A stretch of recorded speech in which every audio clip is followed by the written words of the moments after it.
just going to kick this off with if you could give us like a little intro of your name, where you went to school, what you Okay. studied, a little bit about that, and then we'll go from there. Okay. My name is Lesli Ann Mia Agcaoili. My pronouns are she and her.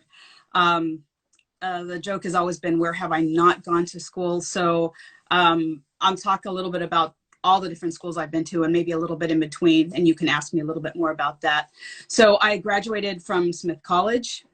I was an art major. My junior year, instead of going abroad, I went to New York City and I studied at Parsons School of Design.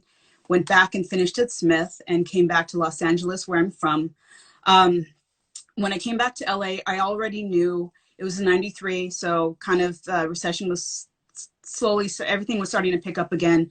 And I decided that I was going to go to trade school. So I got my BA, then I went to trade school and decided to become a trade school dropout. I got a job from a teacher that had said, hey, I know you know English and you've used a computer before. Can you go and interview at this job? So I went and I worked in the garment industry because I had studied fashion design and manufacturing. And I'd worked in that industry for several years. And then from there, I went and I got my BS from Art Center College of Design in transportation design, so doing automotive design mainly, and went to Ford Motor Company, where I was working there for about 10 years and had the wonderful fortune to have been able to do my MBA at the University of Michigan Ross School of Business. And kind of during that time, I also went to community college to take some math classes because I did not do that at Smith, and I needed that for grad school. So been to a lot of different schools, and am in the automotive industry again, having been in different industries. Mhm. That's a lot. That's a big And journey. I So, graduated at really bad times. So graduated in 2001, graduated in 2009 and 93. So I never time it right. we're so unlucky. Maybe if I keep going back to school, then maybe I'll hit some luck with when I graduate next time. maybe maybe it'll be the economy will be booming or something. I don't know. Um, so you studied art and then you also decided to study trade and then you kind of tied the two. So what made you kind of take that leap from art to trade school and then going to Ford and whatnot? Well, I kind of have struggled through school.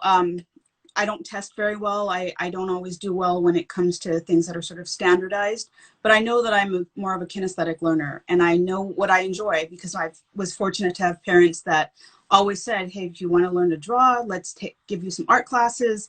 You want to do that for your major, find something that's of interest to you. Don't kind of force yourself, your square peg round hole sort of thing. So I had the opportunity to just sort of explore and to find the Mm-hmm. things that were of interest to me, and not necessarily, even though I was graduating at not always the best of times, I never went into an industry, a particular job, or definitely with schooling because I needed to try to get ahead of the curve in terms of my career or trying to make money. And I know with a lot of students, when they were coming into school and we'd talk to their parents during admissions for Smith College, people would say, well, why would you go to liberal arts college? And why would my kids study this? I need them to be a lawyer. I need them to be a doctor, an engineer, because they're going to get paid after. And I was very fortunate that I didn't have parents that kind of forced that on me. And I'm really privileged in that particular way, even though my mother and the majority of my mother's family and my father's family are all educators. My mom and my dad have always believed that college isn't for everybody, right? But you need to know what it is that you enjoy. You need to know what you excel at, and you need to know what you're maybe not so good at. And if you're fortunate, then maybe the things that you do well are the things that you also like, and somebody may find value with that later on, and you'll get a job. My mom's like, "Oh my gosh, you're going to be an art major. What are you going to do?" And I said, "I think I'm going to smoke pot in Venice." Which really wasn't the case, but it was just something I would just say to my mom, just to like kind of tweak her and everything too. But I think that was the thing. I always followed the things that were of interest to me. There's nothing that I think I've studied that people would say, wow, that's really surprising. I never knew you liked cars. And, it's always something where everyone's like, I never knew you liked fashion. People don't usually say that because I'm usually pretty vocal about the things that are of interest to me. That's awesome. I definitely come from a background of like, I'm a first gen, and definitely my parents were like, doctor, lawyer, engineer, and anything else, I don't know what you would do. Um, and I think it's amazing that your parents are educators and your family has a lot of educators, but they still recognize that college isn't like the only way to success Right. and for everybody. Um, so thank you for sharing that. So when you were going through all these different schoolings and all these and graduating and like recessions and bad timings, how did you kind of keep yourself motivated and above water, and how did you handle like the tough transitions? Well, I think the biggest thing, and I've always recognized this even when I was younger, and I definitely understand it a lot more now, is the people side of things, right? It's if you think about relationships as currency, it's, to me, it's the most important thing, right? It's what has kept me afloat in really tough times, not just industry, or economics, but really if I just was having a downtime. I mean, in the course of my career, I'd been laid off once before, and it was really tough, right? You're hitting it hard, you're studying, you go and you get a job and you work all these hours, and then it all kind of comes to a stop. And I really relied on my family and my friends. And right now with social media, there are so many really wonderful people that are uplifting. I mean, even, with your, with real industry, I mean, it's so uplifting. I've seen some of the IG lives, and I think that's what helps to kind of keep me afloat. And, it's not to say that I wouldn't go and seek professional help, and I have, because if somebody's going to throw you a lifeline, why wouldn't you try to take it, right? Do whatever you can to try to take it. And the relationship side of things is what has brought me into different schools, what has brought me into different jobs. And I wouldn't trade that for the world. I think to me, it's just the most important thing ever. If you have to pick up any skills at a job, I would also say that you want to make sure that you keep in contact with the people that are good. Mm-hmm. That is, yeah, that's awesome. I just love like your energy, and you just seem so like positive, and you're kind of like, as long as you have your support system, like it's going to be okay. And I totally agree.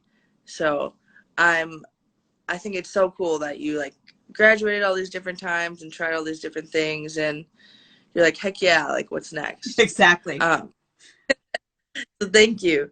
Um, and so these interviews are so short, but there's always an opportunity to interview again.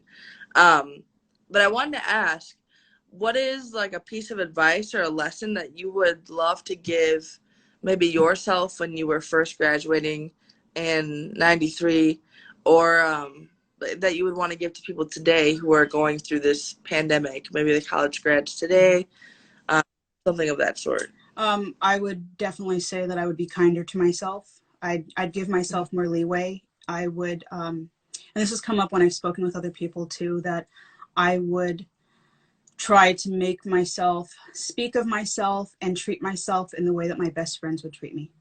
Right. I mean, Mm-hmm. you go to schools and you're kind of around people that are maybe this type A, and everybody seems to be doing well. And so even though you're competing against yourself, you really have to be kind to yourself. You have to be able to sit back and say, I'm okay, and what I'm doing today is the best that I can do today.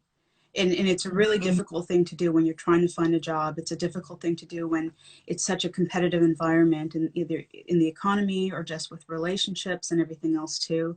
And I would definitely say just to take a breather and to be kind to yourself. I mean, when somebody first told me, think of yourself, speak of yourself in the ways that your family and your friends that love you do, it's a really big moment to have somebody say that. And I've had people along the way, mentors and just friends, even people at Smith, like my sort of big sister in my house, had told me some things too when I failed my first semester at Smith. And I thought I shouldn't be there. I thought they let me in because of a quota. They needed a brown kid from California. Little did I know that California has, Smith actually has some of the most students coming from California, So she had said, trust the admissions department. They don't make mistakes. If they let you in, you should be able to do the work. And if you're not, you need to figure out why. So that self-doubt, you have these people that can chip away at it, but you have people that can help build it up. So I think that's the thing. You need to be kind to yourself. Everyone's like, oh, be kind, be kind. And they always think sort of outwards, right? And you have to kind of think about what it means inside. That is a great piece of advice that I think a lot of people need to hear, regardless of like this pandemic and then this movement that's going on. It's like, at the end of the day, all you have is you. So be kind to you Right. and And know what you're move forward. capable of. You'll see a lot of people out there, they're doing all of these things. And really, sometimes for you to do something wonderful in the day is that you actually wake up, right? That you get up and you shower. It's everybody's going through a different kind of a struggle. You don't, not everybody needs to go out and be so openly vocal on social media. If you need to take the time for yourself, if you need to take the time for your family, have those kinds of conversations. And it's okay to keep things private. I mean, it really is.